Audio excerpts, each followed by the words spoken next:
लोग चाहते हैं कि आप बेहतर करें, लेकिन लोग ये भी नहीं चाहते हैं कि आप उनसे बेहतर करें। देखिए होता क्या है, आप लोग कंपटीशन की तैयारी कर रहे हैं, आपने देखा होगा कि अगर कोई भी रिक्ति निकली है किसी भी पद के लिए, जैसे कि मान लीजिए लेखपाल के लिए 250 पदों पर रिक्तियाँ आई हैं, तो केवल 250 लोगों को ही सरकार सेलेक्ट करेगी, लेकिन फॉर्म भरने वाले कितने होते हैं? लाखों होते हैं, कभी-कभी इनकी संख्या करोड़ों में हो जाती है। तो अगर लाखों लोग अप्लाई करेंगे, एग्ज़ाम देंगे, रिज़ल्ट आएगा, 250 लोगों को फाइनली सेलेक्ट किया जाएगा।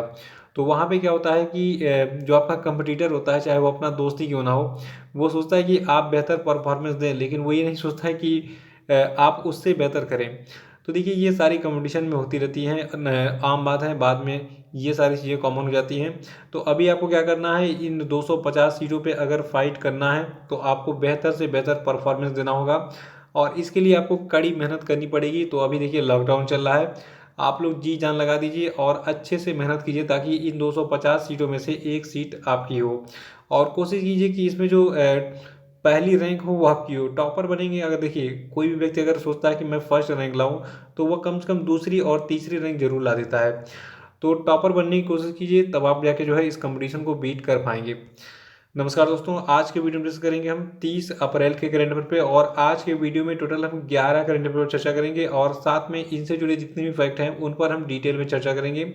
और देखिए इस वीडियो के लास्ट में आपसे 5 प्रश्न भी पूछे जाएंगे, तो आपको इन पांचों प्रश्नों के जवाब भी देना है। तो शुरू से लास्ट तक वीडियो में बने रहिए और इस वीडियो को पूरा देखने के बाद आप इसकी पीडीएफ फाइल जो है वो भी डाउनलोड कर सकते हैं। नीचे डिस्क्रिप्शन बॉक्स में आपको जो है इस वीडियो के पीडीएफ की लिंक मिल जाएगी।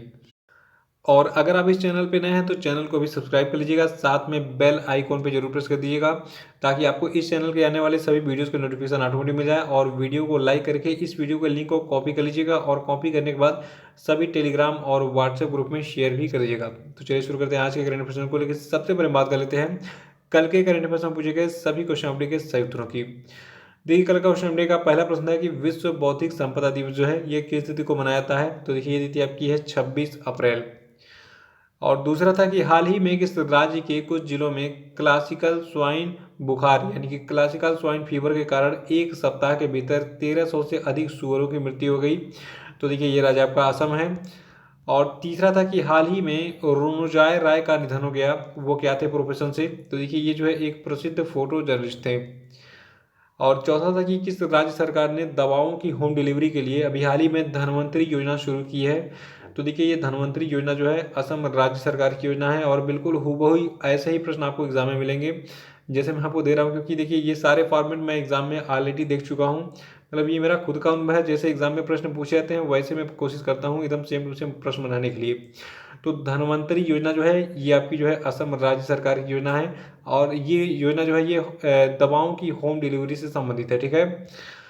पांचवा प्रश्न है कि किस उद्योग को 6 महीने के लिए अभी हाल ही में जन उपयोगी सेवा घोषित किया गया है? तो देखिए ये उद्योग आपका है बैंकिंग उद्योग यानी कि बैंकिंग इंडस्ट्री। और आज के करंट अफेयर का पहला प्रश्न है कि अंतर्राष्ट्रीय नृत्य दिवस जो है ये किस तिथि को मनाया जाता है? तो देखिए जो आपका अंतर्राष्ट्रीय नृत्य दिवस है ये मनाया जाता है 29 अप्रैल को। और देखिए जो आपका ये अंतर्राष्ट्रीय नृत्य दिवस है इसको अंग्रेजी में हम कहते हैं इंटरनेशनल डांस डे। और जो आपका ये इंटरनेशनल डांस डे है, तो देखिए ये जो है 29 अप्रैल को आधुनिक बैले, देखिए बैली डांस आपने देखा होगा, तो बैले के जनक कहे जाने वाले जिनका नाम है जीन जार्जेस नोवर, जिनका जन्म हुआ था 1727 में, मृत्यु हुई थी 1810 में। ठीक है। तो इनकी जयंती की याद में जो है मनाया जाता है। और आपको बता दूं कि जो आपका ये अंतर्राष्ट्रीय नृत्य दिवस है इसको मनाने की शुरुआत 29 अप्रैल 1982 को हुई थी। और देखिए यूनेस्को के अंतर्राष्ट्रीय थिएटर इंस्टीट्यूट का जो आपका अंतर्राष्ट्रीय डांस कमेटी है इसने जो है 29 अप्रैल को नृत्य दिवस के रूप में स्थापित किया था। तो ये सारी डिटेल्स याद रखना है अंतर्राष्ट्रीय नृत्य दिवस के बारे में। ये कब मनाया जाता है? 29 अप्रैल को हर साल। और दूसरा प्रश्न है कि हाल ही में बॉलीवुड अभिनेता इरफान खान का निधन हो गया, ये किस बीमारी से पीड़ित है? तो देखिए इनका निधन हुआ है न्यूरो एंडोक्राइन ट्यूमर की वजह से। बीमारी का नाम याद रखिएगा क्योंकि जितने पॉपुलर लोग होते हैं तो उनके बारे में पूछ लेता है अगर वो बीमारी थोड़ी सी हटके है कि किस बीमारी से इनका निधन हुआ। तो अभिनेता इरफान खान का जो निधन हुआ है ये हुआ है न्यूरो एंडोक्राइन ट्यूमर की वजह से। देखिए इनको इस बीमारी का पता 2018 में चला था, बाद में ये जो है फिर इसके इलाज के लिए लंदन भी गए थे। 1 साल तक इलाज चला था, बाद में फिर वहाँ से ठीक हो गया है। और फिर इन्होंने एक फिल्म इंग्लिश मीडियम का जो है शूटिंग वगैरह किया और उस फिल्म को पूरा भी किया था। तो फिर बाद में देखिए अभी हाल ही में अचानक जो है कल मतलब इनको थोड़ी सी प्रॉब्लम हुई, फिर ये हॉस्पिटल में भर्ती हुए हैं, फिर आकस्मिक इनका निधन हो गया इस न्यूरो एंडोक्राइन ट्यूमर बीमारी की वजह से। तो ये बहुत दुख की बात है, क्योंकि इनकी जो एक्टिंग है काफ़ी अलग थी और बहुत ही ये सबके चहेता अभिनेता थे। और इनकी फिल्में आपने देखी भी होंगी, बहुत अच्छा एक्टिंग करते थे। ये पान सिंह तोमर इनकी मेरी सबसे फेवरेट फिल्म रही है। और आपकी इनकी सबसे अच्छी फिल्म कौन सी रही, मतलब सबसे फेवरेट फिल्म कौन सी रही है जिसमें इन्होंने अभिनय किया, कमेंट बॉक्स में जरूर बताइए। और काफ़ी दुख की बात है कि ये अब हमारे बीच में नहीं रहे। देखिए जो आपके बॉलीवुड अभिनेता इरफान खान है, तो देखिए इनका जो जन्म है ये हुआ था राजस्थान के जयपुर में 7 जनवरी 1967 को। और इनकी मृत्यु हुई है 29 अप्रैल 2020 को, कहाँ पे, मुंबई में। तीसरा प्रश्न है कि किस राज्य ने जगन्ना विद्या दीवेना योजना शुरू की है। तो देखिए अभी हाल ही में आंध्र प्रदेश की राज्य सरकार ने जो है जगन्ना विद्या दिवेना योजना शुरू की है। और अभी हाल ही में आंध्र प्रदेश के जो मुख्यमंत्री हैं YS जगन मोहन रेड्डी, तो इन्होंने इस योजना को शुरू किया। और देखिए इस योजना के तहत यानी कि जगन्ना विद्या दिवेना योजना के तहत जो है आगामी शैक्षणिक सत्र 2020-21 में जो है शुल्क प्रतिपूर्ति महाविद्यालयों के खाते के बजाय अब जो स्टूडेंट यानी कि विद्यार्थी होंगे उनके जो पेरेंट्स होंगे उनके खाते में डाली जाएगी। तो ये याद रखिएगा। और एक जबकि ये जगन्ना विद्या दिवेना योजना है, तो इसके माध्यम से जो योग्य उम्मीदवार होंगे यानी कि जितने स्टूडेंट वगैरह होंगे जो स्कॉलरशिप के पात्र होंगे पाने के, तो उनको 15,000 रुपये से 20,000 रुपये की जो है राशि प्रदान की जाएगी स्कॉलरशिप के रूप में। तो ये चीज़ें आपको याद रखनी है कि जगन्ना विद्या दिवेना योजना जो है ये किस राज्य की योजना है, आंध्र प्रदेश की। और इसके बारे में डिटेल्स मैं आपको बता ही चुका हूँ। और देखिए आंध्र प्रदेश की बात कर लेते हैं। देखिए आपका ये इंडिया का मैप आपके सामने खुला हुआ है और देखिए यहाँ पे दिख रहा है आपको आंध्र प्रदेश। देखिए आंध्र प्रदेश की जो भौगोलिक सीमाएं हैं ये उड़ीसा, छत्तीसगढ़, तेलंगाना, कर्नाटका और तमिलनाडु के साथ लगती हैं। और आंध्र प्रदेश के वर्तमान में जो राज्यपाल हैं इनका नाम है विश्वभूषण हरिचंदन और यहाँ के चीफ मिनिस्टर हैं YS जगनमोहन रेड्डी। और टोटल पॉपुलेशन यहाँ की है 2011 के जनगणना के आंकड़ों के अनुसार 4.97 करोड़। और चौथा प्रश्न है कि हाल ही में किस देश के सदर्न ट्रांजिशनल काउंसिल अलगाववादी समूह ने ये घोषणा की है कि वो अपने नियंत्रण वाले क्षेत्रों में स्व शासन स्थापित करेगा। तो देखिए ये देश आपका यमन है, ठीक है। यमन में आपका जो है एक सदर्न ट्रांजिशनल काउंसिल नाम का अलगाववादी समूह है और इसने भी हाल ही में ये घोषणा की है कि वो अपने नियंत्रण वाले, देखिए आपको सबसे पहले मैं यमन में ले चलता हूँ कि यमन है कहाँ पे। देखिए ये आपका मिडिल ईस्ट एशिया है, ठीक है। और यहाँ पे आपको सऊदी अरेबिया दिख रहा है और सऊदी अरेबिया के जस्ट नीचे देखिए ये बॉर्डर आपका है, ठीक है। ये आपका पूरा यमन है और बगल में आपका ओमान भी दिख रहा है। तो हम बात कर रहे हैं अभी सऊदी अरेबिया की और यमन की, ठीक है, क्योंकि इन दोनों के बारे में हमें चर्चा करनी है। तो देखिए जो आपका यमन कंट्री है तो इसके कुछ पार्ट्स पे जो है सदर्न ट्रांजिशन काउंसिल का जो है नियंत्रण है। और यहाँ पे अभी हाल ही में इसने कहा कि हम यहाँ पे जो है अब स्वशासन स्थापित करेंगे। और देखिए जो आपका ये सदर्न ट्रांजिशनल काउंसिल है इसको सपोर्ट कहाँ से मिला है, सऊदी अरब से मिला है। देखिए जो आपका ये सदर्न ट्रांजिशनल काउंसिल है ये सऊदी अरब के नेतृत्व वाले गठबंधन के प्रमुख समूहों में से एक है जो कि हूती विद्रोहियों के खिलाफ लड़ रहा है, कहाँ पे, यमन में। तो देखिए यमन, सीरिया और ये इराक, ईरान जितने देश हैं, ठीक है, यहाँ पे बहुत सारा मतलब टेररिज्म आपने देखा होगा न्यूज़पेपर्स वगैरह में। और ये आज से नहीं है, लगभग ये मतलब लगभग 50 साल से यहाँ पे जो है ये सारे विद्रोह वगैरह चल रहे हैं, ठीक है। तो ये सारी चीज़ें यहाँ पे होती रहती हैं। देखिए यहाँ पे दो नाम आपको याद रखना है। देखिए जो आपका ये सदर्न ट्रांजिशनल काउंसिल है ये सऊदी अरब के नेतृत्व वाले गठबंधन के प्रमुख समूह से एक है। और ये किसके विद्रोहियों के खिलाफ लड़ रहा है, ये हूतो समूह के जो है विद्रोहियों के खिलाफ लड़ रहा है, कहाँ पे, यमन में। और पांचवा प्रश्न है कि हाल ही में किस संस्था के वैज्ञानिकों ने बर्बेरिन से अल्जाइमर अवरोधक दवा विकसित किया है। तो देखिए बर्बेरिन जो है ये एक पौधा है, ठीक है, और कुछ इस प्रकार से दिखता है। इसके बारे में बस इतना ही याद रखिए। और देखिए इसी बर्बेरिन से भी हाल ही में अल्जाइमर अवरोधक दवा को विकसित किया है, किसने, JNCASR यानी कि Jawaharlal Nehru centre for advance scientific research ने, जो कि बेंगलुरु में स्थित है। और देखिए अल्जाइमर क्या है, अल्जाइमर एक भूलने का रोग है, ठीक है। इसमें आदमी का जो स्मरण शक्ति होता है वो कमज़ोर हो जाता है। तो इसको मजबूत करने के लिए ये टैबलेट अब जो है अवेलेबल हो जाएगा मार्केट में। छठा प्रश्न है कि हाल ही में किसकी मेजबानी में पीटरबर्ग जलवायु संवाद का जो 11वां सत्र है ये आयोजित हुआ। तो देखिए ये आयोजन अभी हाल ही में हुआ जर्मनी के नेतृत्व में। एक लाइन में दिमाग में फिट कर लिए कि अभी हाल ही में जर्मनी के नेतृत्व में पीटरबर्ग जलवायु संवाद का जो 11वां सत्र है ये आयोजित किया गया था। और देखिए इस संवाद की जो मेजबानी है ये जर्मनी ने की और इसकी जो सह अध्यक्षता है ये किसने की थी, ब्रिटेन ने। ठीक है। और देखिए जो आपका ये पीटरबर्ग जलवायु संवाद है, तो इसका जो 11वां सत्र है ये वीडियो कॉन्फ्रेंसिंग के माध्यम से आयोजित किया गया था। देखिए इस समय जितने भी ये सम्मेलन वगैरह हो रहे हैं उनका आयोजन स्थल इसलिए मैं आपको नहीं बता रहा हूँ, क्योंकि देखिए सब वीडियो कॉन्फ्रेंस के माध्यम से हो रहा है और सब अपने अपने देश में अपने अपने केबिन में बैठ कर जो है ऑनलाइन इसमें पार्टिसिपेट कर रहे हैं, यानी कि कोई किसी देश में नहीं जा रहा है पार्टिसिपेट करने के लिए। हाँ, यहाँ पे आपको ध्यान कर देना है कि किसकी मेज़बानी में जो है कौन सा सम्मेलन हो रहा है। तो अभी हम बात किए हैं पीटरबर्ग जलवायु संवाद के 11वें सत्र की, तो इसकी मेजबानी किसने की, जर्मनी ने। ठीक है। और इसकी सह अध्यक्षता की थी ब्रिटेन ने।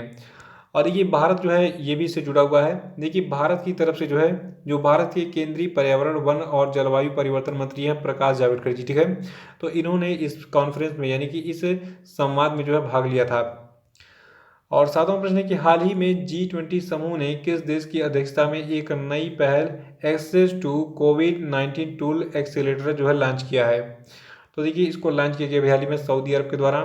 फिर से सुनिए, देखिए अभी हाल ही में जो है जो आपका सऊदी अरब देश है तो इसकी अध्यक्षता में एक नई पहल एक्सेस टू कोविड-19 टूल एक्सेलेरेटर जो है लॉन्च किया गया है। और देखिए जो आपका ये एक्सेस टू कोविड-19 टूल्स एक्सेलरेटर पहल है। ठीक है। तो ये कोविड-19 यानी कि कोरोना वायरस उपचार एवं वैक्सीन तैयार करने के लिए निवेश का मार्गदर्शन करने के लिए जो है एक वैश्विक मंच के रूप में जो है कार्य करेगा। तो ये चीज़ याद रखिएगा। और आठवां प्रश्न है कि हाल ही में एशियाई विकास बैंक यानी कि एशियन डेवलपमेंट बैंक ने किस देश को कोरोना वायरस महामारी के खिलाफ लड़ाई में मदद के लिए $1.5 बिलियन ऋण देने की मंजूरी प्रदान की है। तो देखिए ये देश अपना भारत है। भारत को मिलने वाला है $1.5 बिलियन ऋण यानी कि लोन। ठीक है। कहाँ से मिलेगा, एडीबी से। और इस लोन का इस्तेमाल भारत किस में करेगा, देखिए इस लोन का इस्तेमाल जो है जो आपका कोरोना वायरस है उसके संक्रमण पर काबू पाने और इसे फैलने से रोकने के साथ साथ आर्थिक रूप से पिछड़े तबके लोगों की जो है सामाजिक सुरक्षा के इस्तेमाल के लिए किया जाएगा। तो इसे याद रखिएगा। अमाउंट कितना है, $1.5 बिलियन, ये आपको याद रखना है। और देखिए एशियन डेवलपमेंट बैंक के बारे में बात कर लेते हैं जो ये हमें लोन दे रहा है। देखिए एशियन डेवलपमेंट बैंक जो है इसका हेडक्वार्टर है मांडुलियांग फिलीपींस में। देखिए मांडुलियांग जो है मनीला एक प्लेस है फिलीपींस में, वहाँ पे स्थित है। ठीक है। तो कभी कभी मनीला फिलीपींस देता है ऑप्शन में एग्जाम में, तो इसका हेडक्वार्टर कहाँ पे है, मांडुलियांग मनीला फिलीपींस में, ये याद रखिएगा। और एशियन डेवलपमेंट बैंक की मेंबरशिप टोटल 68 देशों के पास है और इसकी स्थापना 19 दिसंबर 1966 को हुई थी।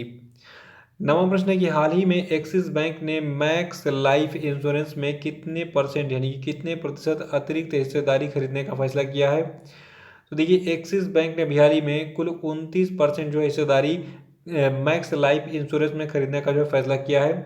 और ये सौदा जो है ये करीब 1,592 करोड़ रुपए का जो है अनुमानित राशि का होगा। तो अमाउंट याद रखिएगा। और देखिए अभी इन दोनों संस्थाओं के बारे में बात कर लेते हैं। देखिए जो आपका एक्सिस बैंक है, ठीक है, वर्तमान में इसके सीईओ हैं अमिताभ चौधरी जी।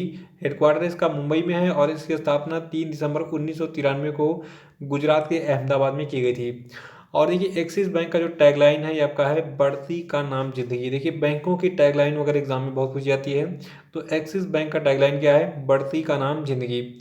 और जो आपका ये मैक्स लाइफ इंश्योरेंस कंपनी है तो देखिए इसका मुख्यालय नई दिल्ली में है और इसके एमडी और सीईओ हैं प्रशांत त्रिपाठी जी।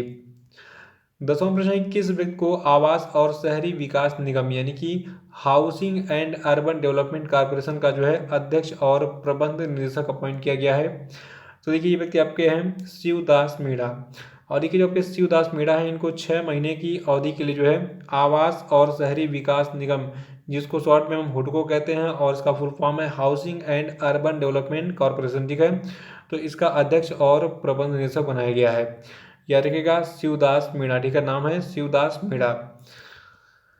11वां प्रश्न है कि हाल ही में लिवरपूल एफसी यानी कि लिवरपूल फुटबॉल क्लब के जो है पूर्व स्ट्राइकर माइकल रॉबिन्सन का निधन हो गया। इनका जन्म जो है ये किस देश में हुआ था।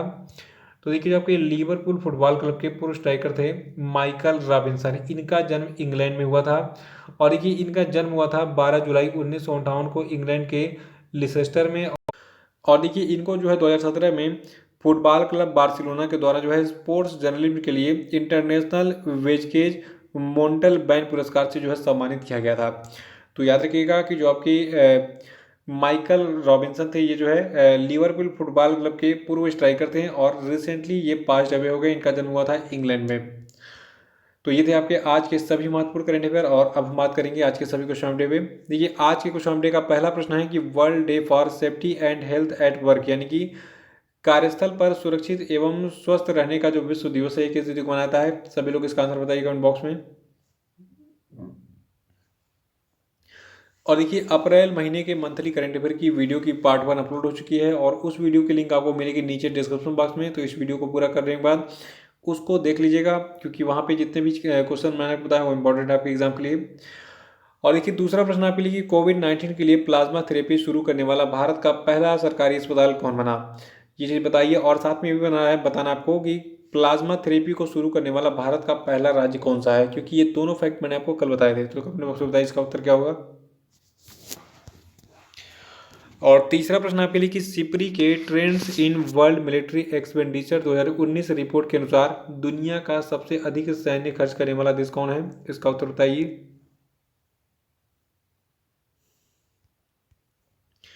चौथा प्रश्न है कि हाल ही में किसने लेह और दिल्ली में 10 हाइड्रोजन सेल आधारित इलेक्ट्रिक बसें और कार की बराबर संख्या प्रदान करने के लिए ग्लोबल एक्सप्रेशन ऑफ इंटरेस्ट की घोषणा की है?